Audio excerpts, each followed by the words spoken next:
상급병실료가 기본병실료에다가 상급병실 이용 차익을 더한 거고, 이 상급병실 이용 차익은 비급여로 빠지면서 이거의 한 절반 정도를 지급합니다.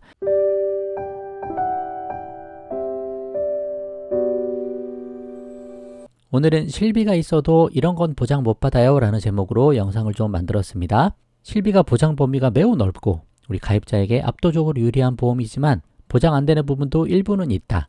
그 정도 상식적으로 좀 알아두면 좋을 것들, 그런 내용들 좀 해보려고 하고요. 우리가 좀 피할 수 있으면 또 피할 수 있는 부분들도 있을 수 있으니까 그런 거 감안해서 한번 들어보시면 좋을 것 같습니다. 실비의 기본 보장 범위 간단하게 보고 보장 안 하는 부분 중에 일단 급여 쪽만 이야기 좀 해보려고 해요. 비급여까지 하려니까 너무 내용이 많아져서, 그래서 이 정도 내용으로 오늘 영상 한번 시작해 보도록 하겠습니다.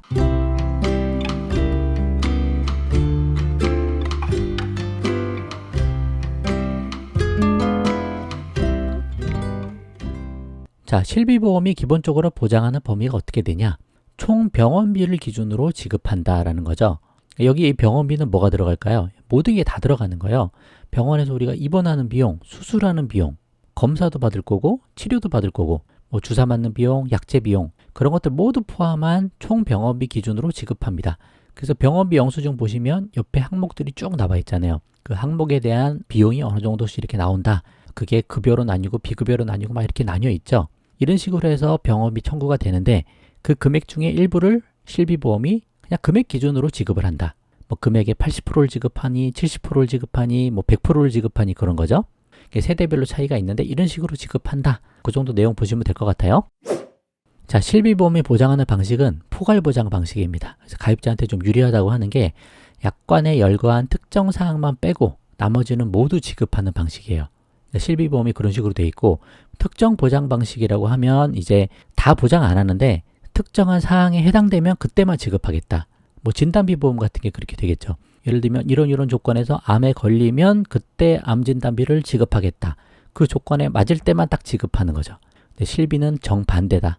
워낙 보장 범위가 넓으니까 다 지급하는데 요 특정 사항만 지급 안 할게. 그 외에는 다 지급할게.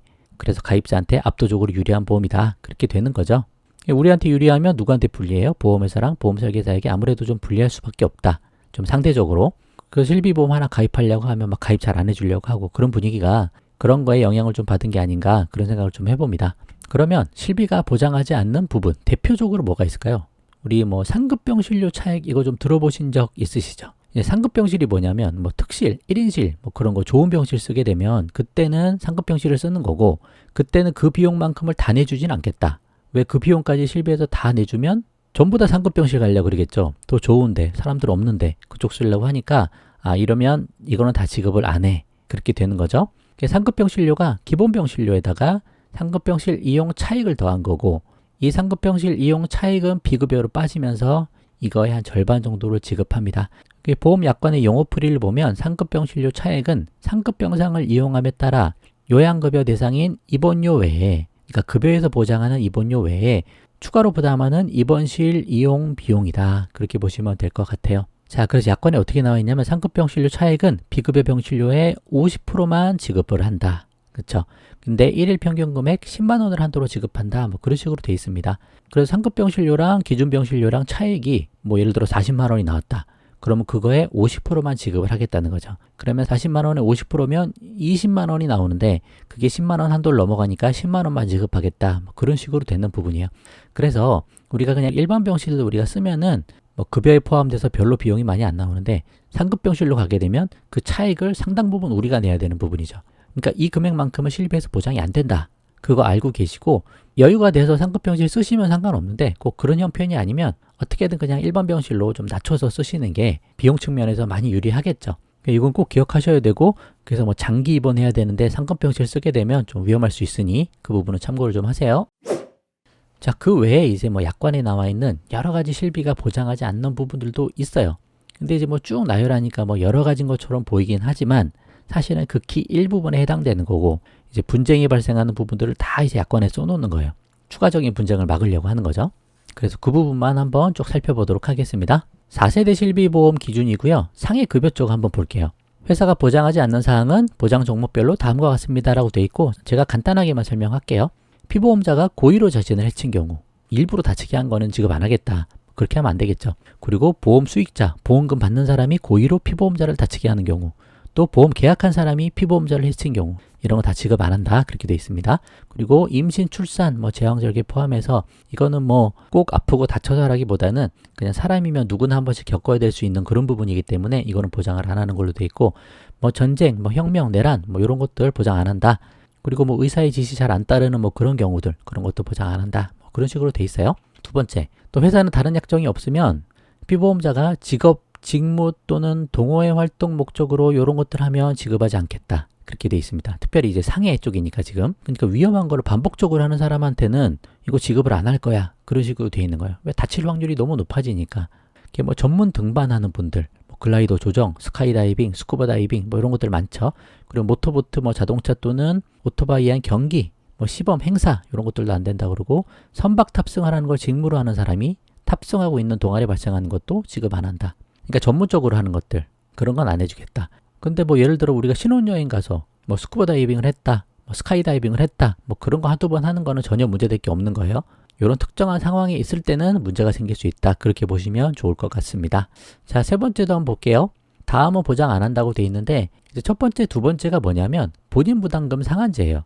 우리 아까 병원비 영수증 봤을 때 급여 항목에서 건강보험이 내주는 부분 말고 우리가 내는 부분도 있었잖아요. 근데 그 부분이 너무 비용이 많아지게 되면 국민들 재정적으로 좀 어려움이 생길 수 있으니까 일정 금액 이상을 쓰게 되면 건강보험에서 그 금액은 다 돌려줍니다.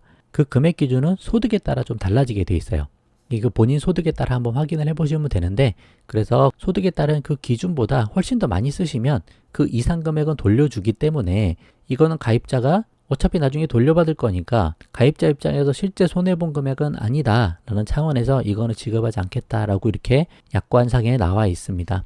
이거 관련해서 분쟁도 좀 있는 것 같은데 이 정도로 좀 알고 계시면 좋을 것 같고, 자동차 보험이나 산재 보험에서 보상을 받으면 그 부분은 보장을 별도로 안 하죠. 근데 이쪽에서 보장을 못 받는 경우는 실비보험으로 처리할 수 있는데 중복 보장은 안 된다. 그렇게 보시면 될 것 같아요. 또 응급실 이용할 때도 2016년 1월부터는 이제 특별히 상급 종합병원 같은 거 갈 때 이거 응급 환자로 온 거냐 아니면 응급 환자 아닌데도 응급실 쓴 거냐, 그거에 따라서 지급 기준이 좀 달라집니다. 비응급 환자가 응급실 가서 치료받은 금액은 특별히 상급 종합병원일 때 그때는 이제 실비에서도 보장을 안 하겠다. 그런 식으로 바뀌어 있어요. 그러니까 그 부분도 참고를 좀 해보시면 좋을 것 같습니다. 자, 지금까지 상해급여 쪽 봤고 질병급여도 마지막으로 보고 마칠게요. 기본적으로 정신 및 행동장애 쪽 보장이 많이 안 되죠. 이런 질병 코드에 따라서 보장이 안 된다고 돼 있는데 전부는 아니고 이 중에서도 이런 코드에 따른 급여에 해당하는 의료비는 보장한다. 그렇게 돼 있어요. 기본적으로 이제 정신 쪽 질환 같은 경우는 이제 환자의 진술이나 행동에 좀 의존하는 경향이 있고 증상도 이제 점진적으로 나타나다 보니까 정확하게 발병 시점 확인도 어렵다. 그런저런 이유들로 인해서 실비에서 보장을 안 하는 차원인 것 같아요. 근데 다 보장이 안 되는 건 아니고 보장되는 부분도 있으니까 실제 해당되면 이런 코드 한번 찾아보시고 한번 보험회사 물어보셔도 좋을 것 같고요. 또 여성 생식기의 비염증성 장애로 인한 습관성 유산, 불임, 그리고 인공수정 관련 합병증, 이런 거는 원래 보장이 안 됐어요. 근데 지금 이게 4세대 실비 약관이거든요. 근데 4세대 실비에서는 이런 것도 이제 보장이 된다. 근데 그 중에서 전액 본인 부담금까지는 지급 안 하겠다. 그렇게 보시면 될 것 같아요. 그리고 보험 가입일로부터 2년 이내에 발생하면 안 해주겠다. 근데 미리 가입했으면 그 이후는 보장받는데 너무 빠르면 그건 안 해주겠다. 그런 차원으로 보시면 되고, 피보험자가 임신, 출산, 이거 아까 말씀드렸죠? 그 부분에 해당되는 부분이고, 선천성 뇌질환도 보장이 원래는 안 됐어요. 근데 4세대 실비에서 보장이 좀 늘어났죠. 피보험자가 태아 때 보험을 가입했으면 이거는 보장한다. 그러니까 태아 때 가입했다는 얘기는 애초부터 가입할 때부터 이걸 몰랐다는 얘기잖아요. 그런 경우에는 이제 보장을 좀 해주겠다. 그런 식으로 좀 바뀐 걸로 보시면 될 것 같아요. 그리고 요실금도 스트레스성 요실금, 기타 명시된 요실금, 그런 쪽 보장 안 하는 걸로 돼 있는데 이게 어떻게 보면 약간 그런 차원인 것 같아요. 자연스러운 이제 노화에 따라 신체가 좀 약해지는 부분 아니냐, 꼭 질병에 걸려서 이렇게 됐다라고 보긴 어렵지 않느냐, 그런 차원의 이야기인 것 같습니다. 제가 정확하게 다 대변하기는 좀 어렵지만 이런 부분, 보장이 안 되는 부분 있다. 그 정도 한번 참고를 좀 해보시면 좋을 것 같아요. 나중에 기회가 또 되면 비급여 쪽에서 실비가 보장하지 않는 것, 그 부분도 나중에 한번 또 다뤄보도록 하겠습니다. 자, 결론으로 마치면요. 실비가 있어도 보장이 되지 않는 부분도 일부 있다. 그 정도 설명하는 거예요. 이런 일부 사항에도 불구하고 그 외 나머지 모든 사항은 보장하는 포괄 보장 방식이고 다른 어떤 보험보다 보장 범위가 넓은 게 실비보험이다.